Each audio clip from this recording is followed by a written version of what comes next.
நான் சேவிக்கிறோருமான ஆண்டவராகி இயேசு கிறிஸ்துவின் நாமத்தினாலே அன்பினல் வாழ்த்துக்கள்.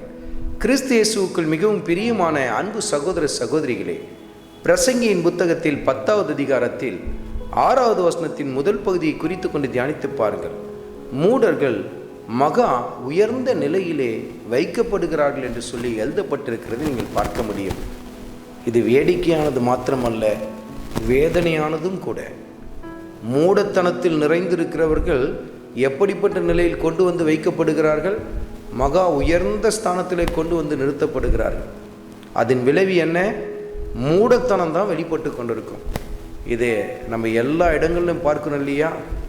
மூடத்தனமான காரியங்களை செய்கிறவர்கள், மூடர்கள் மிக உயர்ந்த நிலையில் ஆளுகை செய்கிற நிலையிலெல்லாம் வந்து நிற்கிறத நம்ம பார்க்க முடியும். சில சமயத்தில் நம்ம கூட யோசிப்போம், எப்படிடா இவங்க இந்த நிலைக்கு வந்தாங்க? இவங்க செய்கிறதெல்லாம் மூடத்தனமாக இருக்கே, மூடத்தனத்தை பேசுகிறாங்க, மூடத்தனமான காரியத்தை செய்கிறாங்க, இப்படி இருக்க இவங்களுக்கு எப்படி இந்த உயர்ந்த நிலை வந்தது என்று சொல்லி நம்ம நினைப்போம். மூடத்தனத்தை செய்கிறவர்கள் உயர்ந்த நிலைக்கு வர்றதுனால அந்த நிர்வாகமே சீர்குலைந்து போகிறத நம்ம பார்க்குறோம் இல்லையா? எத்தனை பேர் அதனால் பாதிக்கப்படுறதை நம்ம பார்க்குறோம் இல்லையா? இதையெல்லாம் கண்டு நம்ம சோர்ந்து போய்விடக்கூடாது.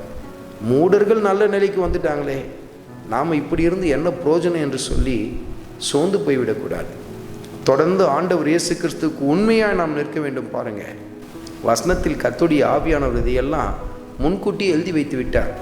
மூடர்கள் மகா உயர்ந்த நிலைக்கு கொண்டு போய் நிறுத்தப்படுவார்களாம். பாருங்கள், சாதாரண நிலை கூட இல்லை, மிக உயர்ந்த நிலைக்கு கொண்டு போவாங்களாம்.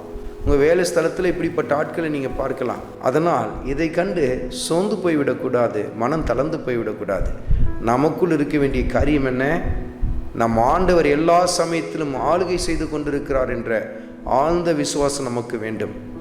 யார் எந்த நிலையில் வந்து ஸ்தானத்திலிருந்து ஆளுகை செய்து கொண்டிருந்தாலும், எந்த உயர் பதவியில் வந்து நின்றாலும், சகலத்தையும் நம் ஆண்டவர் இயேசு கிறிஸ்து தன் கட்டுப்பாட்டில் தான் வைத்திருக்கிறார்.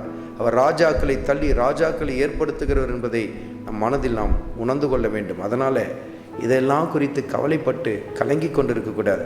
இந்த மூடத்தனத்தில் இருந்தவன் இப்படிப்பட்ட ஒரு நிலைக்கு வந்துட்டானே, நாமெல்லாம் இப்படி இருந்து என்ன புரோஜனம்னு சொல்லி சோர்ந்து போய்விடக்கூடாது மகனே, சோர்ந்து போய்விடக்கூடாது மகளே.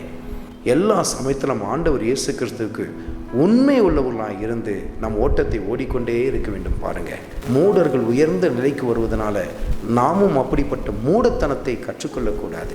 நம்முடைய ஆண்டவர் ஏற்ற வேளையில் சகல காரியத்தை சீர்படுத்த ஆரம்பிப்பார். ஏற்ற வேளையில் உங்களை கர்த்தர் உயர்த்த ஆரம்பிப்பார். பாருங்கள், அருமையான மகனே, அருமையான மகளே, தொடர்ந்து ஆண்டவர் இயேசு கிறிஸ்துவுக்கு உண்மையும் உத்தமமாய் நிற்க ஆரம்பி. மூடத்தனங்களை எல்லாம் விட்டு விலகி வந்துவிடு, மூடர்களை விட்டும் விலகி வந்துவிடு என்று சொல்லி கர்த்தருடைய ஆவியானவர் உன்னோடு கூட இடைப்படுகிறார். ஆண்டவராகிய இயேசு கிறிஸ்துவின் கிருபை உங்கள் அனைவரோடும் கூட இருப்பதாக. ஆமென்.